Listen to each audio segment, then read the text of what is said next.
जय हिंद दोस्तों, mission Rajgir YouTube channel में आपका स्वागत है। आज के बिहार एसएससी सेट का नंबर कुछ इस प्रकार है। पहले रैंक पे है सनी कुमार सिंह 117 नंबर, ताली हो जाए। सेकेंड धर्मेंद्र कुमार 115 नंबर, धर्मेंद्र, ताली हो जाए।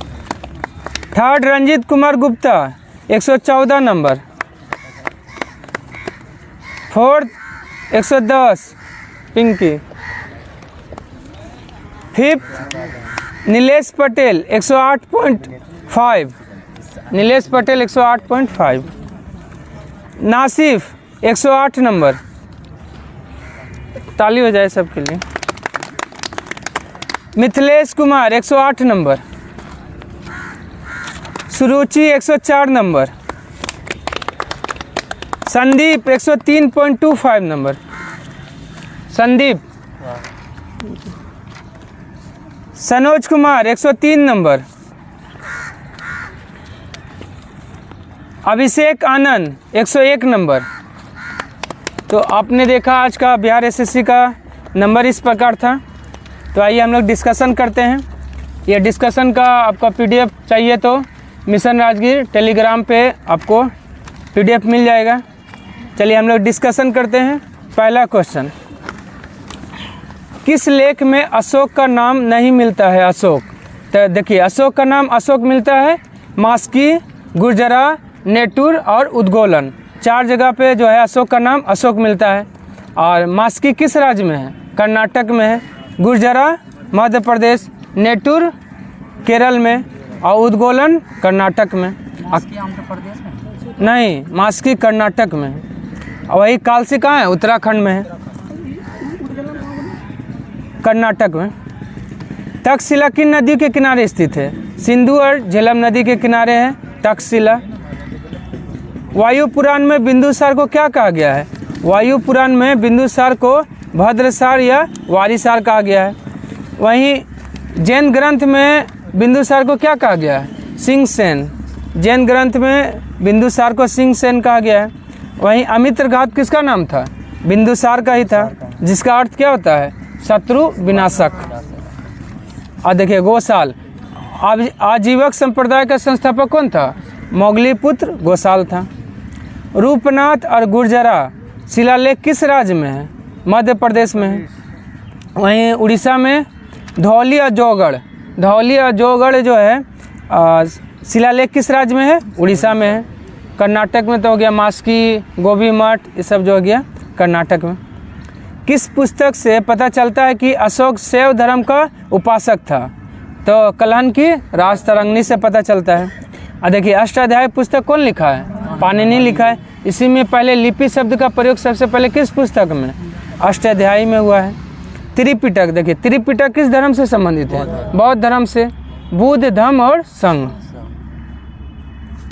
उसके बाद है किसने अभिलेखों के आधार पर अशोक का इतिहास लिखने का प्रयास किया था? डी.आर. भंडारकर। हाँ, डी.आर. भंडारकर ने किया था।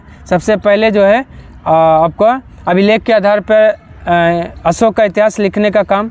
राखालदास बनर्जी, देखिए मोहनजोदड़ो का खोज 1922 में कौन किया है? राखालदास बनर्जी ने किया है। देखिए उपगुप्त, अशोक को बौद्ध धर्म की दीक्षा कौन दिया था? उपगुप्त ने दिया था। किस शिलालेख में अशोक ने घोषणा किया है कि अशोक व्यक्तिगत रूप से बौद्ध धर्म का अनुयायी है? तो अरोरा लेख कहाँ है? उत्तर प्रदेश। अरोरा लेख में अशोक ने यह घोषणा किया है कि अशोक व्यक्तिगत रूप से बौद्ध धर्म का अनुयायी है। वहीं सोपारा लेख कहाँ है? महाराष्ट्र में है। धौली कहाँ है? उड़ीसा में। और मानसेरा शहबाजगढ़ी पाकिस्तान में है। अशोक ने स्वयं को मगध का राजा किस अभिलेख में बताया? भाब्रू अभिलेख, जिसको विराट अभिलेख भी कहते हैं। कहाँ है? राजस्थान में है। रूपनाथ कहाँ है? मध्य प्रदेश। गुर्जरा भी मध्य प्रदेश। मास्की कर्नाटक। अशोक के शिलालेख को 1837 में किसने पढ़ा था? जेम्स प्रिंसेप ने पढ़ा था। लेकिन खोजा था कौन? हाँ, पादती पेंथेलर ने 1750 में खोजा था। प्रयाग स्तंभ लेख को कौशाम्बी से इलाहाबाद कौन लाया था? अकबर लाया था। कौशाम्बी से इलाहाबाद लाया था अकबर, लेकिन मेरठ से दिल्ली और टोपरा से दिल्ली हाँ फिरोज शाह तुगलक ने लाया था। चलिए उसके बाद है रानी का अभिलेख किस अभिलेख को कहा जाता है? कौशाम्बी अभिलेख को रानी का अभिलेख कहा जाता है। ठीक है, चलिए और मंडगिरी जो है अभिलेख कहाँ है? आंध्र प्रदेश में। सोपारा महाराष्ट्र में है। कालसी कहाँ था? उत्तराखंड में। मौर्य काल में अनाज के माप के लिए किसका प्रयोग किया जाता है? द्रोण का प्रयोग किया जाता था। चंद्रगुप्त की सेना को लुटेरों की सेना किसने कहा था? जस्टिन ने चंद्रगुप्त की सेना को लुटेरों की सेना कहा था। और सेंडोकोटस भी चंद्रगुप्त मौर्य को कौन कहा था? जस्टिन ही कहा था। और मेगास्थनीज कौन था? सेल्यूकस निकेटर का राजदूत था, जो हाँ इंडिका पुस्तक लिखा है, चंद्रगुप्त मौर्य के दरबार में आया था। चलिए उसके बाद एपियानस। एपियानस देखिए क्या बोला है? चंद्रगुप्त मौर्य और सेल्यूकस निकेटर के बीच 305 ईसा पूर्व में युद्ध हुआ। इसका वर्णन कौन किया है? एपियानस ने किया है। प्लिनी का पुस्तक कौन है? नेचुरल हिस्ट्री है। ठीक है, किस ताम्रपत्र अभिलेख से पता चलता है कि संकट काल में अनाज को सुरक्षित रखा जाता था? सोहगोरा। सोहगोरा कहाँ है? महास्थान बांग्लादेश में है। सोहगोरा महास्थान बांग्लादेश। अरोरा कहाँ है? उत्तर प्रदेश। इसी में अशोक ने बोला है कि अशोक व्यक्तिगत रूप से बौद्ध धर्म का अनुयायी है। कौशाम्बी रानी का अभिलेख किसको कहा जाता है? कौशाम्बी अभिलेख को कहा जाता है। नहीं, सबसे छोटा अभिलेख रुमनदई है। हाँ रुमनदई है सबसे छोटा, उत्तर प्रदेश में। उसके बाद है धम्म की व्याख्या किस शिलालेख में किया गया है? धम्म की व्याख्या 11वां शिलालेख में। वहीं 10वां में क्या है? राजा तथा उच्च अधिकारी हमेशा प्रजा के हित में सोचे। यह जो है किसमें? 10वां शिलालेख में। 9वां में क्या है? सच्ची भेंट और सच्चा शिष्टाचार है 9वां में। ठीक है, 12वां में क्या है? हाँ स्त्री महामात्रों की नियुक्ति 12वां शिलालेख में है। स्त्री महामात्रों की नियुक्ति 12वां शिलालेख में हो गया। चौथा में क्या हो गया? भेरी घोष की जगह धम्म घोष चौथा में हो गया। पहला में पशु बलि की निंदा किया गया है। 13वां में कलिंग युद्ध और 5 यवन राजाओं के यहाँ हाँ 5 यवन राजाओं के यहाँ अपना दूत मतलब बौद्ध धर्म का प्रचार करने के लिए भेजा था। वह भी चर्चा किस में है? 13वां और दूसरा दोनों में है। दूसरा और 13 दोनों शिलालेख में। आय का संग्रहकर्ता को क्या कहा जाता था? समाहर्ता। और सन्निधाता हाँ राजकीय कोषाध्यक्ष को सन्निधाता कहा जाता था। प्रशासता क्या था? कारागार के अध्यक्ष को प्रशासता कहा जाता था। पौर कौन होता था? हाँ नगर का कोतवाल पौर कहलाता था। अरस्तु के गुरु कौन थे? प्लेटो। हाँ देखिए सिकंदर का हो गया अरस्तु, अरस्तु का हो गया प्लूटो, और प्लूटो का हो गया सुकरात। मलेशिया का इपो खान जो किंता केलांग घाटी में है किस खनिज के लिए प्रसिद्ध है? टीन के लिए प्रसिद्ध है। और टीन का सबसे ज़्यादा उत्पादन कौन सा देश करता है? मलेशिया ही करता है। टीन उत्पादन में वर्तमान में चीन हो गया है। ऐसे तो आपका ठीक है टीन, लेकिन आपका पूछेगा इपो खान जो है किसके लिए? तो टीन के लिए प्रसिद्ध है। जो कहाँ है? किस देश में है? मलेशिया में है। कहाँ है? मलेशिया में है। और ठीक है क्या? हाँ हाँ चलिए उसके बाद देखिए लाल सागर और भूमध्य सागर को जोड़ने वाला हाँ चीन हो गया। अच्छा सॉरी, अब वर्तमान में टीन उत्पादन में शीर्ष पे कौन हो गया है? तो चीन हो गया है। ठीक है, लाल सागर और भूमध्य सागर को जोड़ने वाला नहर कौन है? सुएज नहर। और वही कील नहर किसको? उत्तरी सागर को बाल्टिक सागर से जोड़ता है। पनामा नहर कैरिबियन सागर को प्रशांत महासागर से, कैरिबियन मतलब अटलांटिक भी बोल सकते हैं। और सू नहर किसको? सुप्रियर को हुरन से जोड़ता है सू नहर। पाम तेल की नदी किसे कहा जाता है? नाइजर को कहा जाता है। वहीं जायरे या कांगो नदी विषुवत रेखा को 2 बार काटती है। लिम्पोपो नदी मकर रेखा को 2 बार काटती है। मकर रेखा को 3 बार कौन काटती है? बरमेजो नदी मकर रेखा को 3 बार काटती है। नील नदी सबसे लंबी विश्व की नदी कौन है? नील नदी है। लेकिन चौड़ी बोलेगा तो यह बहाव की दृष्टि से अमेजन। अफ्रीका महाद्वीप में क्षेत्रफल में सबसे बड़ा द्वीप कौन सा है?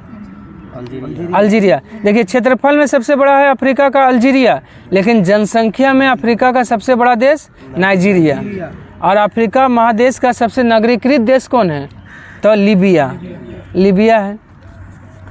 चलिए, एशिया और यूरोप महाद्वीप का जंक्शन किसको कहा जाता है? मिस्र को कहा जाता है। और दक्षिण अफ्रीका के हीरो का नगर किसे कहा जाता है? दक्षिण अफ्रीका का हीरो का नगर किम्बर्ले की खान को कहा जाता है। वहीं जोहान्सबर्ग को क्या कहा जाता है? सोने का नगर कहा जाता है, सोना का नगर जोहान्सबर्ग। ठीक है। वहीं ओरापा क्या है? सबसे बड़ी हीरे की खान कौन सा है? ओरापा खान है सबसे बड़ा, लेकिन उत्पादन में सबसे बड़ा हीरे की खान है किम्बर्ले। उत्पादन सबसे ज़्यादा होता है किम्बर्ले में, लेकिन क्षेत्रफल में सबसे बड़ा हीरे की खान ओरापा की खान है। टाउ बकल क्या है? एटलस पर्वत का सर्वोच्च चोटी कौन है? टाउ बकल, जो कहाँ है? मोरक्को देश में है। एटलस पर्वत कहाँ है? अफ्रीका में। स्वर्णिम त्रिभुज में कौन सा देश स्थित नहीं है? कौन कौन देश आता है? लाओस, थाईलैंड और म्यांमार आता है स्वर्णिम त्रिभुज में, लेकिन ताइवान इसमें नहीं आता है। एशियन टाइगर में कौन सा देश नहीं आता है? देखिए एशियन टाइगर में है ताइवान, सिंगापुर, हांगकांग और दक्षिणी कोरिया।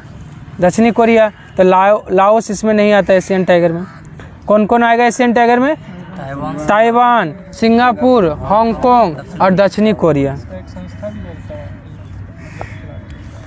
इसका अच्छा हाँ। सहारा में पाई जाने वाली कौन सी जनजाति विदेशी पर्यटक के लिए मार्गदर्शक का कार्य करती है? तुआरेग जनजाति करती है। वहीं ब्रुसमैन जनजाति कहाँ पाई जाती है? कालाहारी मरुस्थल बोत्सवाना में। पिग्मी जनजाति कांगो बेसिन में पाई जाती है। बद्दू अरब में। दक्षिण अफ्रीका का विधायी राजधानी कौन है? केपटाउन दक्षिण अफ्रीका का विधायी राजधानी है। वहीं आपका न्यायिक राजधानी कहाँ है? दक्षिण अफ्रीका का न्यायिक राजधानी ब्लोमफाउंटेन। हाँ, ब्लोमफाउंटेन न्यायिक राजधानी, लेकिन प्रशासनिक राजधानी बोलेगा तो प्रिटोरिया। दक्षिण अफ्रीका का प्रशासनिक राजधानी प्रिटोरिया है। और जोहान्सबर्ग को क्या कहते हैं? सोने का नगर, स्वर्ण नगरी के नाम से जाना जाता है। सुएज नहर की लंबाई कितना है किलोमीटर में? 193.3 किलोमीटर। अब इसका लंबाई बढ़ गया, पहले कितना था? 168 था, अब हो गया 193.3 किलोमीटर। इसका जो है निर्माण कब हुआ था? 1869 में। राष्ट्रीयकरण 1956 में। कौन किया था? हाँ, नासिर, मिस्र का उस समय नासिर था। विश्व का 90% क्रोमियम का उत्पादन कौन करता है? दक्षिण अफ्रीका। और भारत में क्रोमियम सबसे ज़्यादा किस राज्य में उत्पादन होता है? उड़ीसा में। उड़ीसा में होता है। इंडोनेशिया का बाडुंग किसका प्रमुख उत्पादक क्षेत्र है? सिनकोना से क्या प्राप्त होता है? कुनेन जो छाल से जो मलेरिया रोग में प्रयोग किया जाता है। और देखिए अर्जुन वृक्ष जो है ना, वो हृदय रोगी के लिए उपयोगी है, अर्जुन का वृक्ष। मूल संविधान में कितना मौलिक कर्तव्य था? 0। इसको जोड़ा गया कब? 42वां संविधान संशोधन 1976 में। कौन सा समिति की सिफारिश पे? स्वर्ण सिंह समिति कितना बोला था जोड़ने के लिए? 8 गो, लेकिन जोड़ा गया 10 गो। वर्तमान में कितना है? 11 मौलिक कर्तव्य है। हाँ, अंतिम जोड़ा गया 11वां 86वां संविधान संशोधन 2002 में। राष्ट्रपति पद की योग्यता किस अनुच्छेद में है? अनुच्छेद 58 में है। और वहीं अनुच्छेद 55 में क्या है? राष्ट्रपति का निर्वाचन 55 में है। और राष्ट्रपति का पुनः निर्वाचन कितना में? 57 में है। और राष्ट्रपति कार्यपालिका का अध्यक्ष होगा 53 में है। भारत सरकार के समस्त कार्य राष्ट्रपति के नाम से होगा, या किस अनुच्छेद में है? अनुच्छेद 77 में है। 54 में क्या है? हाँ, राष्ट्रपति का निर्वाचक मंडल 54 में है। 52 में तो राष्ट्रपति का पद है। 78 में क्या है? 78 में है ना कि प्रधानमंत्री राष्ट्रपति को सूचना देगा, मतलब कड़ी का काम करता है प्रधानमंत्री राष्ट्रपति और मंत्रिपरिषद के बीच। अनुच्छेद 78 में है ये चर्चा। राष्ट्रपति उत्तराधिकार अधिनियम कब पारित हुआ था? 1969 में, जब 14 बैंकों का राष्ट्रीयकरण हुआ था उसी समय आया था राष्ट्रपति उत्तराधिकार अधिनियम 1969 में। इसका मतलब क्या है? उत्तराधिकार मतलब अगर राष्ट्रपति नहीं रहेगा तो उपराष्ट्रपति, उपराष्ट्रपति नहीं रहेगा तो सर्वोच्च न्यायालय का मुख्य न्यायाधीश, हाँ हाँ वरिष्ठ बने थे। हाँ, भारत के कौन से राष्ट्रपति श्रमिक संघ आंदोलन से जुड़े हुए थे? बीबी गिरी जुड़े हुए थे। वहीं आर वेंकट रमन क्या है? भारत के सबसे बुजुर्ग राष्ट्रपति कौन है? आपका आर वेंकट रमन। अब भारत के प्रथम दलित राष्ट्रपति कौन है? KR नारायण। अब भारत के सबसे युवा राष्ट्रपति, निर्विरोध चुने जाने वाला राष्ट्रपति नीलम संजीव रेड्डी। राष्ट्रपति पे महाभियोग किस अनुच्छेद में है? अनुच्छेद 61 में है। और पूछता है कि राष्ट्रपति पे महाभियोग जो है कैसा प्रक्रिया है? अर्ध न्यायिक, अर्ध न्यायिक प्रक्रिया। हाँ, सूचना देना पड़ता है 14 दिन पहले। ठीक है। वही अनुच्छेद 60 में क्या है? अनुच्छेद 60 में राष्ट्रपति का शपथ है। इसमें ये नहीं लेता विधानसभा नहीं भाग लेता। हाँ, विधानसभा नहीं लेता है, इसलिए चुनाव में लेता है लेकिन महाभियोग में नहीं लेता है। चलिए, उसके बाद है 58 में तो राष्ट्रपति का योग्यता है और 57 में पुनः निर्वाचन। वित्त विधेयक के बारे में विशेष उपबंध किस अनुच्छेद में है? अनुच्छेद 117 में है। अनुच्छेद 110 में क्या है? धन विधेयक का परिभाषा 110 में है। और वही 109 में धन विधेयक के संबंध में विशेष प्रक्रिया अनुच्छेद 109 में है। ठीक है। अनुच्छेद 114 में क्या है? विनियोग विधेयक, विनियोग विधेयक अनुच्छेद 114 में है। चलिए, किसी अनुदान की मांग राष्ट्रपति के नाम से होगा अन्यथा नहीं, यह किस अनुच्छेद में है? अनुच्छेद 113, वही 113 का 3 में है। अनुच्छेद 77 में क्या है? कोई कार्य राष्ट्रपति के नाम से होगा, यह अनुच्छेद 77 में है। अनुच्छेद 72 में क्षमादान करने की शक्ति, अनुच्छेद 72 में। और अनुच्छेद 123 में अध्यादेश जारी करने की शक्ति राष्ट्रपति का। यह अध्यादेश जो है अधिकतम कितना समय तक रह सकता है? नहीं, गलत है, 6 महीना 6 सप्ताह, 6 महीना 6 सप्ताह अधिकतम रह सकता है। राष्ट्रपति का क्षमादान की शक्ति किस अनुच्छेद में है? क्या? नहीं, अधिकतम का बात बोल रहे हैं, 6 महीना 6 सप्ताह। राष्ट्रपति का क्षमादान की शक्ति किस अनुच्छेद में है? अनुच्छेद 72 में है। वहीं राज्यपाल का क्षमादान कितना में है? नहीं, 161 में है। और अनुच्छेद 123 में तो आपका अध्यादेश था। और अनुच्छेद 143 में क्या है? हाँ, परामर्श लेता है सुप्रीम कोर्ट के मुख्य न्यायाधीश से राष्ट्रपति, अनुच्छेद 143 में है। 11वां मौलिक कर्तव्य को कब जोड़ा गया है? 86वां संविधान संशोधन 2002 में। यह क्या है इसमें? हाँ, 6 से 14 वर्ष, 14 वर्ष के बच्चों को निःशुल्क शिक्षा देना है। यह 86वां संविधान संशोधन 2002, लेकिन लागू कब हुआ है? 2010 में, 2010 में लागू हुआ है। चलिए, भारत के 9वें क्रम के राष्ट्रपति कौन है? शंकर दयाल शर्मा है। उसके बाद कौन बने थे? KR नारायण बने थे। आर वेंकट रमन 8वें थे।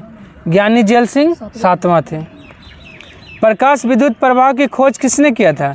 हाँ, हेनरी हर्ट्ज ने किया था। लेकिन प्रकाश विद्युत प्रवाह की व्याख्या कौन किया है? अल्बर्ट आइंस्टीन ने व्याख्या किया है। इसी के लिए आइंस्टीन को नोबेल पुरस्कार कब मिला था? 1921 में मिला था। ठीक है। न्यूटन ने तो गति का नियम दिया है। गैलीलियो ने क्या किया है? हाँ, जड़त्व का नियम दिया है। दूरबीन का खोज किया है। शनि के वलय की खोज किया है।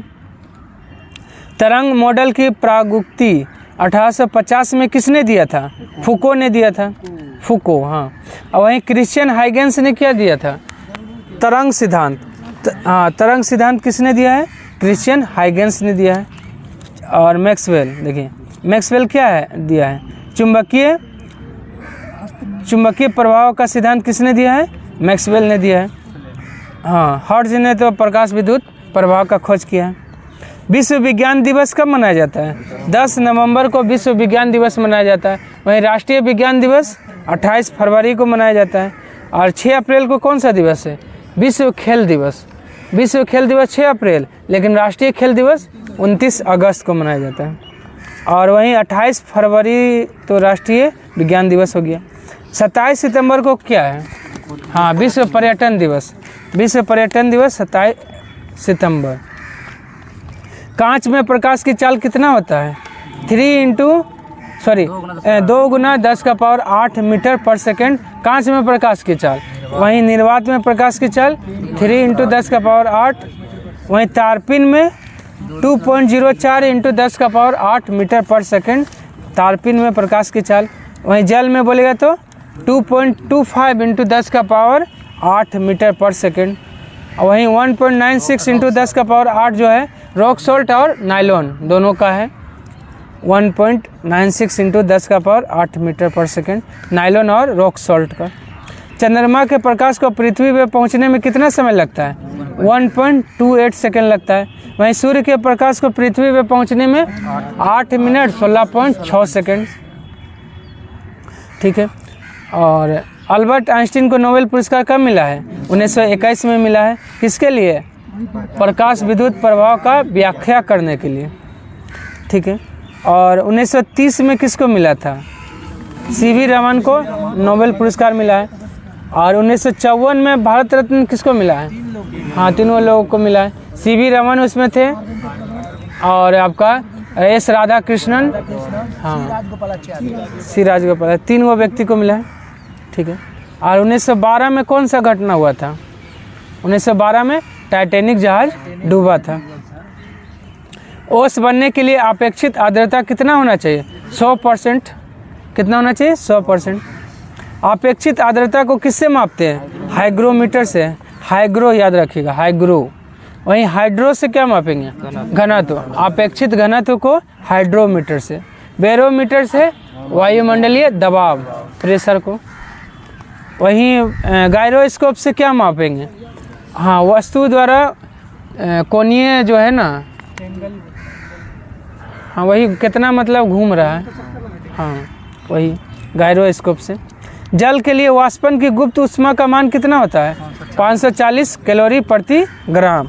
वहीं बर्फ़ का कितना होता है? 80 कैलोरी प्रति ग्राम बर्फ़ का गुप्त ऊष्मा होता है। संयुक्त राष्ट्र के किस महासचिव की मृत्यु हवाई दुर्घटना में हुआ था? हाँ, डेग हैमरशोल्ड। डेग हैमरशोल्ड का कहाँ के थे? स्वीडन के। और इनका मृत्यु कब हुआ था? 1961 में। और 61 में इनको नोबेल पुरस्कार मिला है। 2 ऐसा व्यक्ति है पूरे विश्व में जिनको मरणोपरांत नोबेल पुरस्कार मिला। पहला 1931 कार्ल फर्डर्ट, और दूसरा 1961 डेग हैमरशोल्ड। उसके बाद नियम कब बन गया कि मरणोपरांत नोबेल पुरस्कार नहीं दिया जाएगा? 1974 में यह नियम बना कि मरणोपरांत अब जो है किसी को नोबेल पुरस्कार नहीं दिया जाएगा। चलिए, वहीं ट्रिगवेली, यूएनओ का प्रथम महासचिव कौन बना है? ट्रिगवेली। हाँ, ट्रिगवेली जो कहाँ के थे? नॉर्वे। अंतर्राष्ट्रीय दूरसंचार संघ की स्थापना कब हुआ था? 1865 में, 17 मई 1865। इसीलिए दूरसंचार दिवस कब मनाते हैं? 17 मई को मनाते हैं।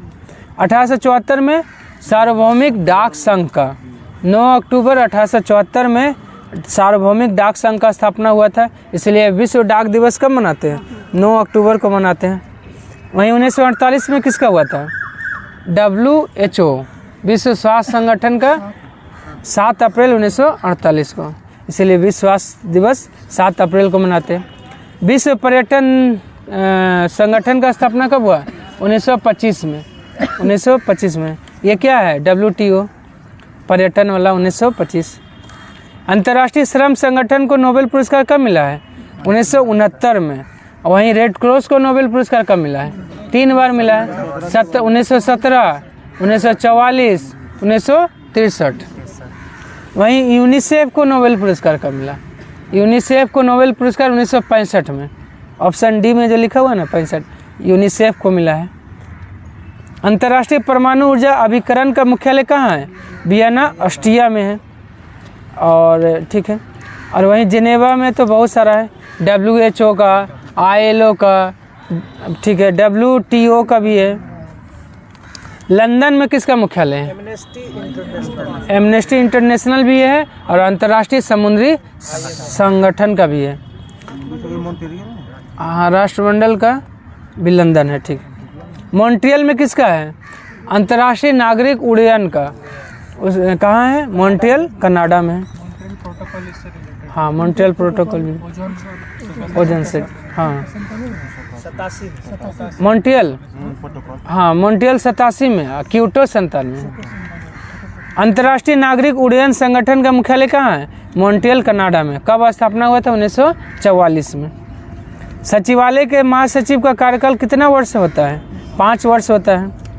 संयुक्त राष्ट्र संघ का कार्य करने की भाषा कौन नहीं है? तो है कौन? अंग्रेजी और फ्रेंच है। कार्यकारी भाषा है अंग्रेजी और फ्रेंच। लेकिन मान्यता प्राप्त कितना भाषा को? 6 गो को। 2 गो तो ये हो गया, तीसरा अरबी, चीनी, रशियन, स्पेनिश, टोटल 6 भाषा है मान्यता प्राप्त। राष्ट्रीय शोक का प्रतीक क्या है? झुका झंडा। झुका झंडा भाषा कौन है? अरबी भाषा में? नहीं, हाँ अरबी भाषा, नवीनतम भाषा अरबी है। राष्ट्रीय शोक का प्रतीक कौन सा है? झुका झंडा राष्ट्रीय शोक का प्रतीक है।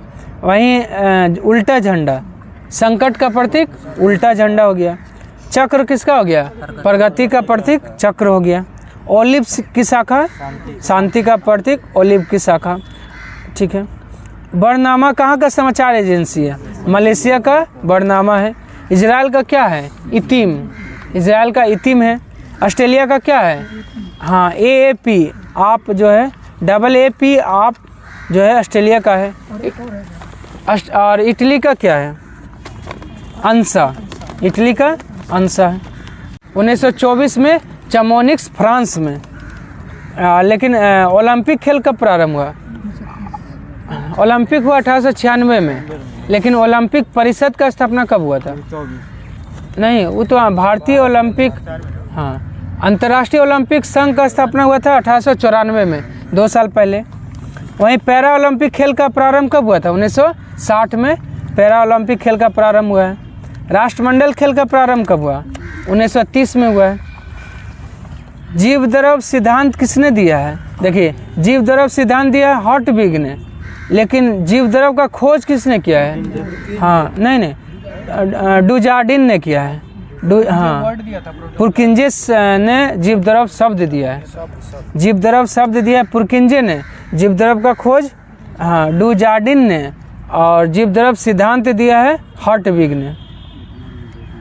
सफ़ेद स्वर्ण किसे कहा जाता है? प्लेटिनम को सफ़ेद स्वर्ण कहा जाता है। देखिए, फ्लोरीन, विद्युत ऋणात्मकता उच्च किसका होता है? फ्लोरीन का होता है। रेडोन, देखिए प्रकृति में नहीं पाए जाने वाला अक्रिय गैस कौन है? रेडोन है। सबसे भारी गैस रेडोन। और पोलेनियम, देखिए सबसे अधिक समस्थानिक किसका है? पोलेनियम का ही है। धातुओं की ऑक्साइड की प्रकृति कैसी होती है? क्षारीय होती है, लेकिन अपवाद एक है, कौन? ये एल्युमिनियम ऑक्साइड है और क्रोमियम ऑक्साइड।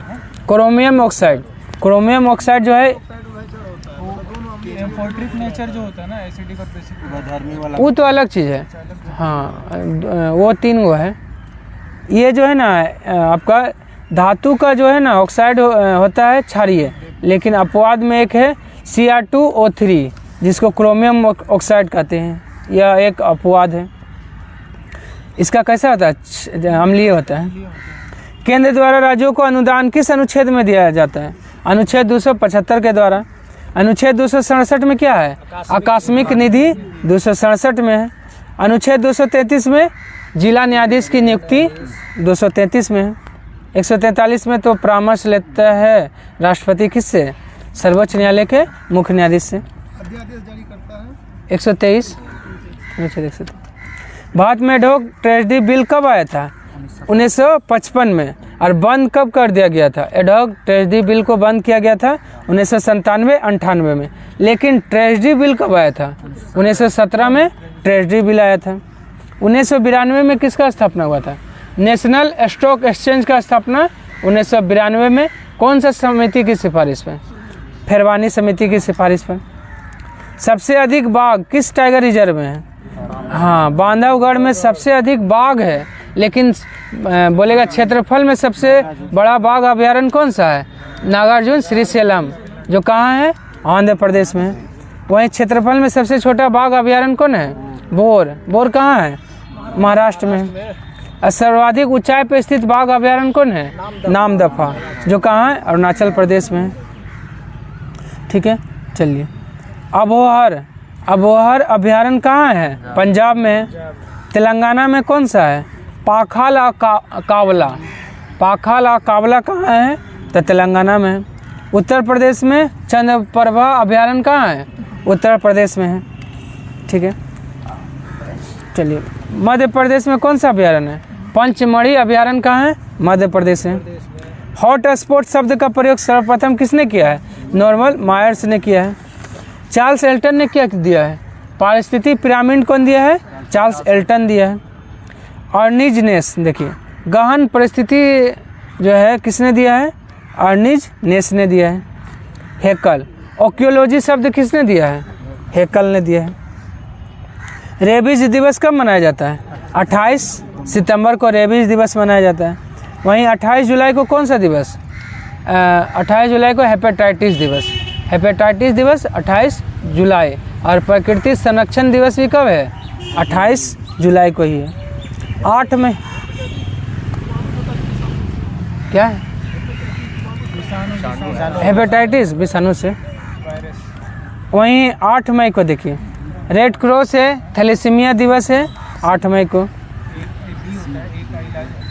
हाँ, 14 अप्रैल को कौन सा दिवस? हाँ, समानता दिवस भी है, लेकिन और एक दिवस है अम्बेडकर, वही अम्बेडकर जल दिवस, राष्ट्रीय जल दिवस। राष्ट्रीय जल दिवस 14 अप्रैल, लेकिन विश्व जल दिवस 22 मार्च को मनाया जाता है। बिहार दिवस है। तुर्कमेनिस्तान की राजधानी कहाँ है? इस्काबाद। वहीं अस्ताना किसका है? कजाकिस्तान। कजाकिस्तान की राजधानी फिर कहाँ आ गया? अस्ताना। हाँ, नूर सुल्तान से हटकर अस्ताना हो गया। दुशानबे किसका है? ताजिकिस्तान की राजधानी दुशानबे। बिश्केक किसका है? किर्गिस्तान की राजधानी बिश्केक। स्वर्ण क्रांति का संबंध किससे है? बागवानी से है। चमड़ा से खाकी क्रांति है। फल से कौन सा क्रांति? सुनहरी क्रांति है। और उर्वरक से भूरी क्रांति, उर्वरक से हो गया। भारतीय दलहन अनुसंधान संस्थान कहाँ है? कानपुर में। और भारतीय तिलहन अनुसंधान बोलेगा तो हैदराबाद। तिलहन हैदराबाद में। और भारतीय कॉफ़ी अनुसंधान कहाँ है? चिकमंगलुरु कर्नाटक में है। और भारतीय जूट अनुसंधान बैरकपुर पश्चिम बंगाल में है। वार एंड वुमेन पुस्तक के लेखक कौन है? M.A. हसन है। सलमान रुश्दी का कौन सा पुस्तक है? Victory city. विक्ट्री सिटी किसका है? सलमान रुश्दी का। जावेद अख्तर का कौन सा है? जादूनामा। जादूनामा जावेद अख्तर का है। विश्व एड्स दिवस 2023 का थीम क्या था? Let communities lead. और विश्व एड्स दिवस कब मनाया जाता है? 1 दिसंबर को। इन सर्विस ऑफ नेशन किसका थीम था? थल सेना दिवस का। थल सेना दिवस का थीम था। और थल सेना दिवस कब मनाते हैं? 15 जनवरी को मनाते हैं। विश्व हिंदी दिवस कब मनाया जाता है? 10 जनवरी को। और राष्ट्रीय हिंदी दिवस 14 सितंबर को मनाया जाता है। 11 दिसंबर जो है ये कौन सा दिवस है? अंतर्राष्ट्रीय पर्वत दिवस 11 दिसंबर को। लेकिन माउंट एवरेस्ट दिवस कब है? 29 मई माउंट एवरेस्ट दिवस है। 22 दिसंबर को कौन सा दिवस है? राष्ट्रीय गणित दिवस 22 दिसंबर को है। शंकराचार्य की 108 फीट ऊंची प्रतिमा स्टैचू ऑफ वननेस कहाँ बना है? मध्य प्रदेश में बना है। ज्योतिरादित्य सिंधिया ने उड़ान भवन का उद्घाटन कहाँ किया है? दिल्ली में किया है। वर्ल्ड स्पाइस कांग्रेस का 14वां संस्करण कहाँ हुआ? मुंबई में हुआ है। नॉर्मन बोरलॉग फील्ड अवार्ड 2023 किसे मिला है? स्वाति नायक को मिला है। जम्मू कश्मीर में कचरे के खिलाफ युद्ध के लिए राजदूत किसे बनाया गया है?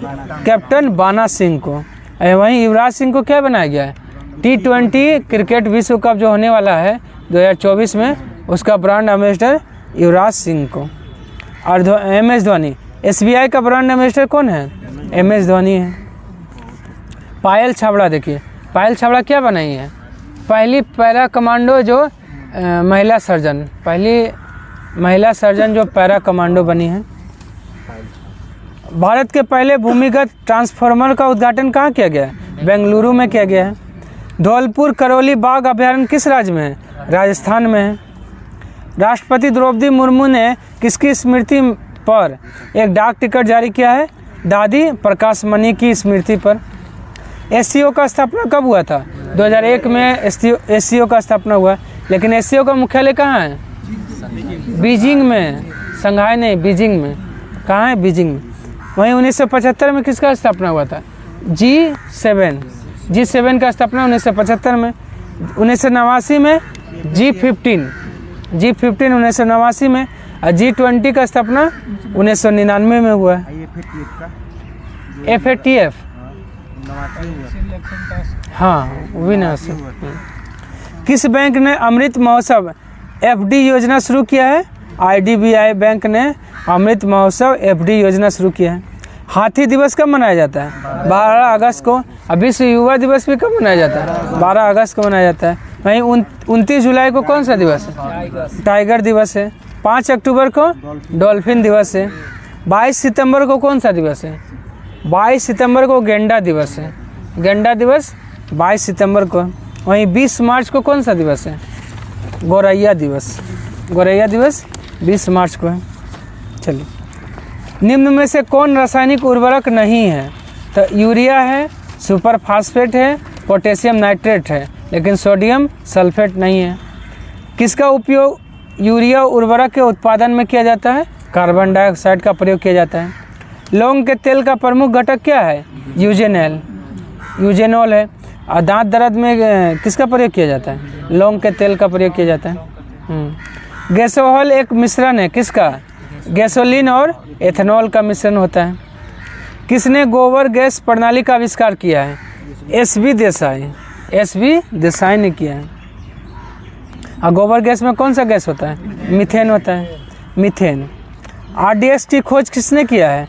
RDS की खोज जॉर्ज हैनिंग ने किया है। लेकिन बोलेगा परमाणु बम का खोज कौन किया है? ओपेनहीमर ने। क्या? हाँ, अभी मिला। और भी हुआ है हाल फिलहाल में। अच्छा। और हाइड्रोजन बम का खोज कौन किया है? एडवर्ड टेलर ने किया है। और वहीं डायनामाइट का आविष्कार अल्फ्रेड नोबेल ने किया है। रक्त में ग्लूकोज का सामान्य मात्रा कितना होता है? हाँ, 100 mg प्रति डेसीलीटर होता है। फेफड़ों में गैसीय विनिमय स्थल कौन है? हाँ, एल्वियोली है। ठीक है। निम्न खाद्य पदार्थों में से कौन सा सभी आवश्यक एमिनो अम्लों का सर्वोत्तम स्रोत है? अंडा है। अधिकांश प्राणियों का जीवित पदार्थ का 80% पदार्थ क्या होता है? प्रोटीन होता है। 80% भाग प्रोटीन होता है। निम्न में कौन प्रोटीन को विकृत नहीं करता है? और रक्त किरण जो है प्रोटीन को विकृत नहीं करता है। गेहूं में रोटी बनाने के गुणों को प्रभावित करने वाला पदार्थ कौन है? ग्लूटीन। कौन है? ग्लूटीन। हाँ, ग्लूटीन प्रोटीन है। और मानव में गुर्दे निम्न में से किस प्रणाली के अंग है? हाँ, एक्सक्रिप्शन मतलब उत्सर्जन का है। वृक्क से प्रति मिनट औसत रक्त प्रवाह कितना होता है? 1200 सीसी। वृक्क से प्रति मिनट 1200 सीसी होता है। सुई चुभाने पर कहाँ दर्द महसूस नहीं होता? मस्तिष्क में दर्द महसूस नहीं होता है। पित्त पिंड कहाँ पाए जाने वाली कोशिकाओं का संहति है? अंडाशय में। अंडाशय में पाए जाने वाली कोशिकाओं की संहति है पित्त पिंड। और वो अंडाशय में पाया जाता है। आज के लिए इतना ही, धन्यवाद। अगर पसंद आया तो लाइक और सब्सक्राइब करना ना भूलें।